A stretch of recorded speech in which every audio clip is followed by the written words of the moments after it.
Danas ćete imati priliku da vidite jednu nemačku komediju. Naravno, moramo napomenuti da će većini vas naziv ovog filma biti interesantan. Dobar dan i dobrodošli u Brzi bioskop. Danas ćemo pogledati jednu komediju pod nazivom Duvaj ga Šekspire. Udobno se smestite i hajde da vidimo šta nam se sprema. Zeki Muller je osuđenik koji služi kaznu u zatvoru zbog pljačke banke. Pohađa akademski čas u zatvoru gde osuđenicima pružaju različite nivoe obrazovanja. Kada nastavnica procenjuje Zekijevu inteligenciju, otkriva da je on gluplji od đaka srednje škole. Smatra da bi trebalo da bude zatvoreno društva zbog nedostatka opšteg znanja. Međutim, suprotno njenim željama, Zeki će biti pušten tog dana. Izlazi iz zatvora sa starim telefonom i nekoliko novčića kako bi započeo novi život. Međutim, on se uopšte ne brine. Ispostavlja se da je Zeki legenda ukrao €1.000.000 neposredno pre nego što je otišao u zatvor. Njegova prijateljica Zeynep ga vodi na mesto gde je zakopala novac i daje mu koordinate tačnog mesta. Na Zekijevu iznenađenost, nad tim novcem je izgrađena školska sportska dvorana. On je uznemiren, ali odlučan da povrati svoj novac. U sledećoj sceni, jedan gangster udara Zekija glavom od sto i zahteva 2000 evra koje je pozajmio pre hapšenja. Zeki obećava da će vratiti novac za nekoliko nedelja i za uzvrat traži smeštaj. Gangster je vlasnik striptiz kluba i dozvoljava mu da prenoći u jednoj od prostorija za prikaz. Te večeri, Zeki odlučuje da se zaposli kao domar u školi. Na taj način može dobiti pristup sportskoj hali i izgraditi tunel do svog novca. Sledećeg dana odlazi u školu na intervju i sretne učiteljicu pod imenom Lisi. Ona ima vedar karakter, osobinu koju njeni učenici ili vole ili mrze. Zeki odlazi u kancelariju direktora i vidi grupu ljudi koji čekaju na razgovor za posao. Iako su preterano doterani za domara, Zeki na to ne obraća mnogo pažnje. Kako bi se rešio konkurencije, aktivira protivpožarni alarm, zbog čega svi počnu bežati. Kada direktorka izađe napolje, on joj kaže da je to slučajno uradio jedan učenik. Zeki uskoro saznaje da direktorka misli da je on došao da se prijavi za posao zamenskog učitelja. Pokušava da joj objasni suprotno, ali ona mu ne pruža priliku. Kada Zeki sazna da nastavnici dobijaju rezervni ključ za salu za vežbanje i platu od 2000 evra, ne može propustiti tu priliku. Sada je jedini problem njegova akademska kvalifikacija koju treba predati sledećeg dana. Ispred škole, Lisi pokušava da zaustavi učenika koji puši. Zeki joj pomaže i moli je za uslugu. Pretvara se da je zainteresovan za deljenje nastavnog plana, ali zapravo želi da ukrade njen akademski sertifikat kako bi ga koristio kao svoj. Kasnije tog dana sastaju se kod nje kući i vode neugodan razgovor. Kada je ona ometena, Zeki začini njenu šoljicu čaja, što je o nesvesti. Iskoristivši priliku, pretražuje celu kuću u potrazi za njenim akademskim sertifikatom i pokušava ga odštampati. Međutim, baš kada žuri, štampač odbija da radi. Zato Zeki prenosi datoteku na flash memoriju. Lisina prijateljica Karo, nemoj da je neko bacio foru, inače stiže kući i skoro ga uhvati na delu. Zeki čini da izgleda kao da on i Lisi spavaju zajedno i prikriva svoj plan. Sledećeg jutra sretnu se u školi, ali Zeki ne priznaje šta se desilo juče. Lisi je uznemirana jer su, prema njenom mišljenju, postali malo previše bliski nego što bi trebalo. Zeki ulazi u učiteljsku sobu neposredno pre nego što jedan učitelj zaroni kroz prozor. To je verovatno svaka misao prosečnog nastavnika ili bilo koga. On glavnom odvedena je u bolnicu. Međutim, sada je Lisi dodeljeno mesto u razredu 10B. Učenici tog razreda poznati su kao đavoli u prerušavanju. Oni izvode na izgled bezopasne šale na račun nastavnika i čine im život pravom zadrugom sa Pinka. Može se reći da Lisi nije baš oduševljena tim zadatkom. Na svom prvom času, Zeki naređuje učenicima da donose svoje omiljene filmove svakog dana kako bi ih gledali na času. Onaj ko izabere najbolji film dobit će bolje ocene. A gde je to bilo kad sam ja išao u školu?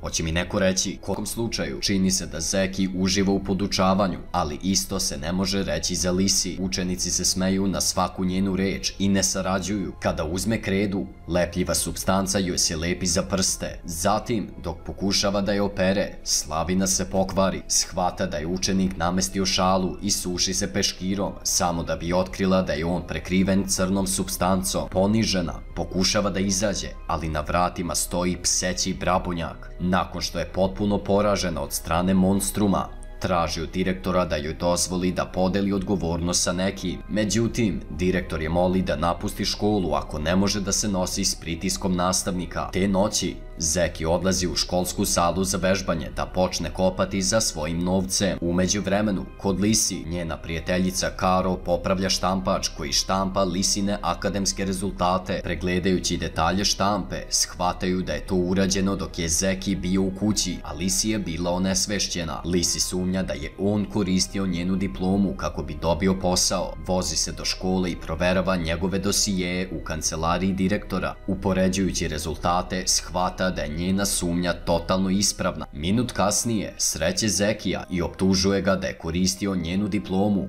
Alo, Toma diploma? On je pita kolika je njena cena, ali Lisi ne želi novac. Sve što želi je da se oslobodi dužnosti kao nastavnika 10. B. Sledećeg dana mole direktora da zamene njihove dužnosti. Zeki ulazi u učionicu i na tabli vidi nacrtanog mene ošišanog na nulu i to iz profila. No, pokušava da dohvati nešto iz ormara, ali slučajno stavi ruke na mišolovke. Dok se povlači, lepljiva crna supstanca kaplje na njega, a učenici se naravno smeju. Ipak, pokušava da nastavi čas, ali zalepljen je za stolicu u procesu. Sutradan, Zeki dolazi pripremljen sa pištoljem za paintball. Neki učenici su napolju i izbegavaju časove, odbijajući da dođu čak i kada su pozvani. On ih pogodi pištoljem i sve ih okuplja u učionici. On samo želi da ostanu tihi tokom njegovog časa i nije mu važno da li uče ili ne. Kada Lisi dođe da zatraži kredu, vidi da jedan učenik plače. Ona to kaže Zekiju, a on moli učenika da plače tiho. Lisi shvata da on ništa ne podučava i da mu je plaćeno samo da sedi tu. Te večeri, Zekija izbacuju iz striptiz kluba zbog problema sa smeštaje. Bez mesta gde bi otišao, završava u Lisinoj kući. Lisi i Karo ga greškom smatraju provalnikom i tuku ga pre nego što shvate ko je to zapravo. On ostaje da prenoći u kući sa Lisi, Karo i Lisinom mlađom sestrom Laurom. Batica je ubo jackpot,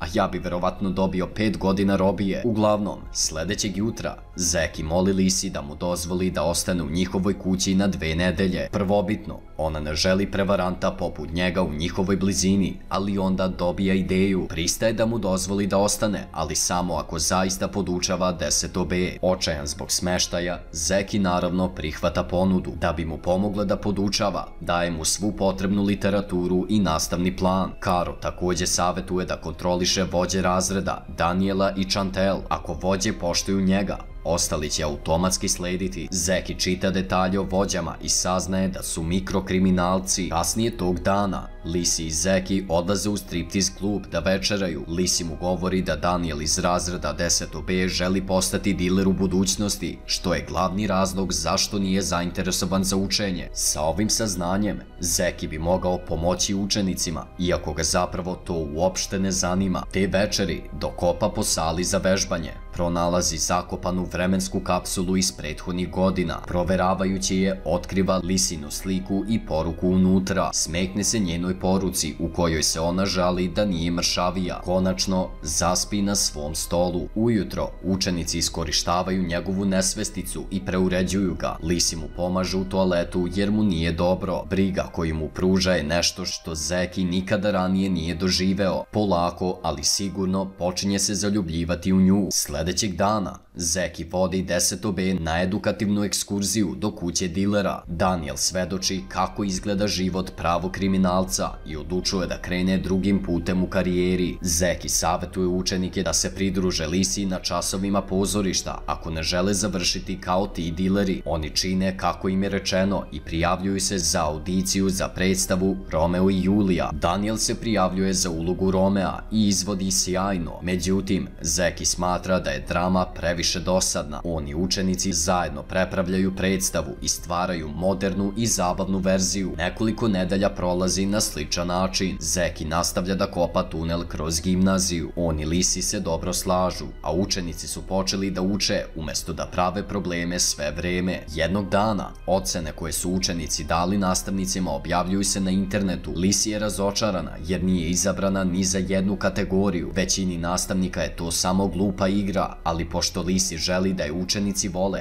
osjeća se veoma loše, da ju raspolože. Zek je vodi sa učenicima na stanicu gde vandalski uništavaju voz. Učenici prvi put vide zabavnu stranu Lisi i počinju je poštovati. Moraju da pobegnu nakon što ih je policija gotovo uhvatila, ali Lisi uživa u noći bez obzira na sve. Sledećeg dana učenici je pozdravljaju u hodniku i ljubazno pristaju na sve što im kaže. Zatim odlaze na izlet na farmu u okviru projekta. Deca se igraju i slučajno je pogode hormonom koji izaziva opijenost. Na kraju dana Zeki mora da je odnese kući i smiri njene hormone. Njena mlađa sestra Laura je zabrinuta jer će ljudi iz službe za zaštitu dece stići svakog trenutka. Ako vide Lisi u ovakvom stanju, mogli bi preispitati dozvolu da Laura živi sa njom. Kada se Lisi kasnije probudi, vidi kako Zeki i Laura razgovaraju s osobom iz službe za zaštitu dece. Zeki se pretvara da je njen brižni dečko i ljubi je kao deo glume. Nakon što službenik ode, Lisi ga pita šta želi za uzvrat za tu uslugu. Na njeno iznenađenje, on odgovara da je to učinio zbog Laure. Te večeri,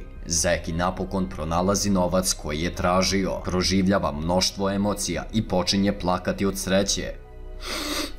Totalno te razumem, brate, da je meni koji milion.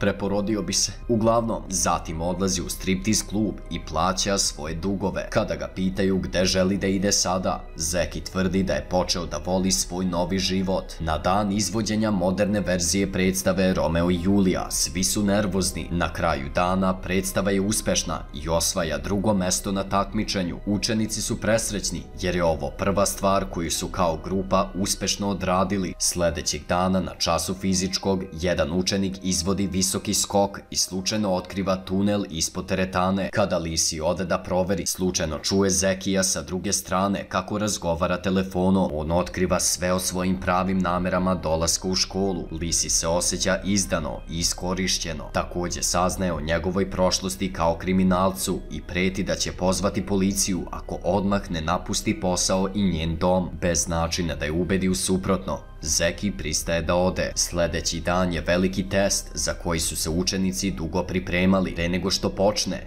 izvlače različite slike i zure u njih. Na pitanje zašto, otkrivaju da im je Zeki savjetovao da donesu sliku onoga što najviše vole kako bi se motivisali. Jedan učenik obaveštava Lisi da je Zekijeva motivaciona slika u njegovoj fioci. Zaintrigirana, ona je proverava i nalazi sliku sebe koju je on pronašao u vremenskoj kapsuli. U tom trenutku Zeynep stiže sa pismom koje je Zeki ostavio za Lisu. Pismo kaže da mu je žao što je izgubio njeno poverenje. Takođe objašnjava da je odlučio za novi život kao nastavnik, čak i nakon što je dobio nova.